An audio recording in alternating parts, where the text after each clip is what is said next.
पायल पढ़ी लिखी व संस्कारी लड़की थी, जिसकी शादी ऐसे मर्द के साथ हुई जो औरत की इज्जत करना नहीं जानता। कैसे हिम्मत हुई तुम्हारी उस पराये मर्द के साथ डांस करने की? मेरी इज्जत का तुम्हें जरा भी ध्यान नहीं रहा? क्या सोचेंगे लोग मेरे बारे में कि मेरी पत्नी दूसरे मर्दों के साथ डांस करती है।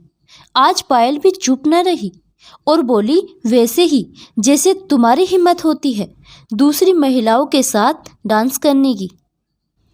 रात के अंधेरे में पायल की सिसकियां हर किसी को सुनाई दे रही थी, पर कोई कहने सुनने वाला नहीं था। आज फिर रविंदर ने पायल पर हाथ उठाया और ससुराल में ऐसा कोई नहीं था जो पायल के दर्द को समझ सके।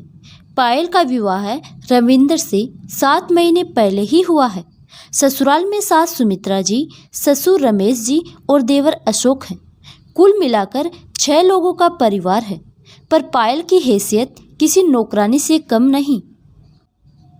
और यह बात उसे शादी के दूसरे दिन ही पता चल गई थी। नई नई दुल्हन थी तो जाहिर सी बात है उसे घर का कोई सिस्टम पता नहीं। हमेशा से यही रिवाज देखती आई है कि शादी बाद नई दुल्हन को रसोई की रस्म कराई जाती है।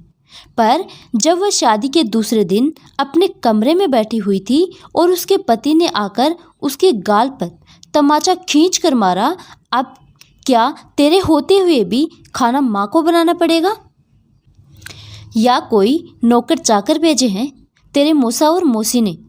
जा रसोई में जाकर खाना बना। पायल अपने पति के इस तरह के व्यवहार से हक्की बक्की रह गई।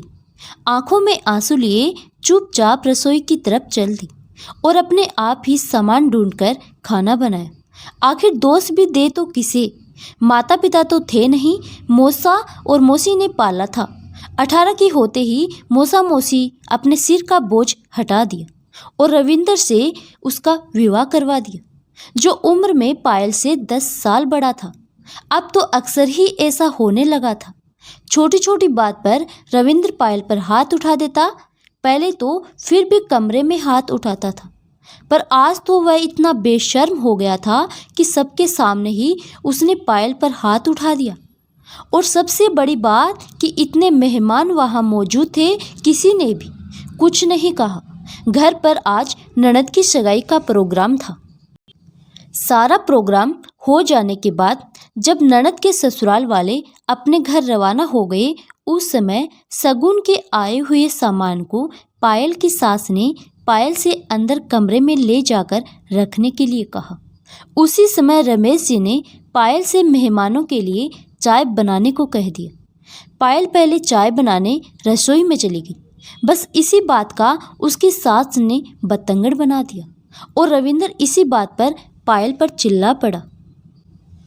माँ ने कितनी देर पहले तुमसे सामान रखने के लिए कहा, तुमने सुनाई नहीं दिया? वो पिताजी ने चाय के लिए कहा था तो मैं चाय बनाने चली गई थी। जबान लड़ाती हो मुझसे? रविंदर ने आव देखा ना ताव पायल के गाल पर थप्पड़ खींच के लगा दी। आज के बाद जबान लड़ाने से पहले सोच लेना, कोई चूड़ियाँ पहन के नहीं बैठा हूँ। सुमित्रा जी ने भी बहती नदी में हाथ साफ करते हुए कहा, मेरी तो किस्मत ही खराब है जो ऐसी लड़की पल्ले पड़ी है। पर तू यह मत सोचना कि मैं कमज़ोर हूँ। मेरे भी बेटे हैं, उन्होंने कोई चूड़ियाँ नहीं पहन रखी है। जो तू इस तरह की हरकत करेगी वह तुझे छोड़ देंगी। अब यहाँ खड़ी खड़ी क्या देख रही है? जा काम कर अपना। आंखों में आंसू लिए वो चुपचाप अपने कामों में लग गई। आज पूरी रात उसे नींद नहीं आई। दूसरे दिन जब वह कमरे के बाहर आई तो उसे देखकर उसकी सास फिर चिल्लाने लगी, अरे मनुष्य लड़की, यह क्या हरकत करी है तूने? जरा सी शर्म है या नहीं तुझ में? अरे माँ, क्यों सुबह सुबह चिल्ला रही हो? नींद खराब कर दी? क्या हो गया? अरे क्या हो गया? क्या पूछ रहा है? देख तेरी पत्नी को कैसी हरकत की है। जब सबने पायल की तरफ देखा तो पायल ने चूड़ियाँ उतार दी थी और उसके हाथ बिल्कुल खाली थे। ये देखकर रविंद्र आग बबूला हो गया।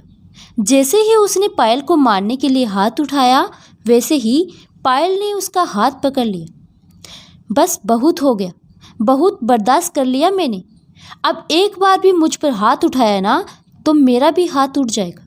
अपने पति से जबान लड़ाती है, तुझे शर्म नहीं आती? और ये चूड़ियाँ तो सुहाग की निशानी होती है, तेरा पति तो जिंदा है, इसे उतार के क्यों आई है? बाहर सुमित्रा जी ने चिल्लाते हुए कहा, सासू माँ, पहले आप खुद डिसाइड कर लो कि चूड़ी सुहाग की निशानी होती है या कमजोरी की।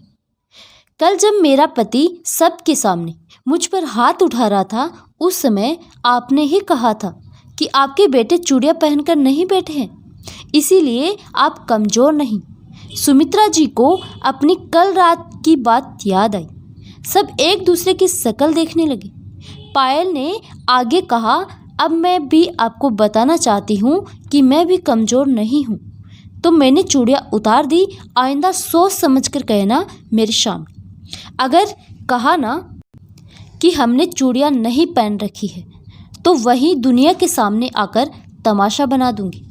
आप लोगों का फिर जो होगा, आइंदा मुझ पर हाथ उठाने से पहले 5 बार सोच लेना।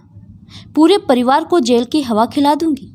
अपनी बहू का ऐसा रुद्र रूप देखकर घर के सभी लोग हैरान हो गए। उस दिन के बाद रविंद्र ने भी पायल पर हाथ नहीं उठाया, और पायल इतना समझ चुकी थी कि अपने लिए खुद को ही लड़ना पड़ता है। ताकत तो उसमें शुरू से ही थी, बस वो पहचान नहीं पाई। दोस्तों, हम औरतों को कमज़ोर समझने की गलती करते हैं। असल में औरतें कमज़ोर नहीं होती, उनमें हिम्मत तो होती है, लेकिन दिखा नहीं पाती। अपना परिवार समझकर भूलने की कोशिश करती है, लेकिन पति ही अपना परिवार न समझे तो उसे अपना रुद्र रूप दिखाना ही पड़ता है। पायल कमज़ोर नहीं थी, बस वह अपने पति का सम्मान कर रही थी। दोस्तों, पायल ने पति और सास को सबक सिखाकर सही किया या गलत, कमेंट बॉक्स में ज़रूर बताएं। इस कहानी को लिखने का मकसद किसी की भावना को ठेस पहुंचाना नहीं है। यह मनोरंजन के लिए लिखी गई एक काल्पनिक कहानी है। कहानी पसंद आए तो एक लाइक ज़रूर करें। धन्यवाद।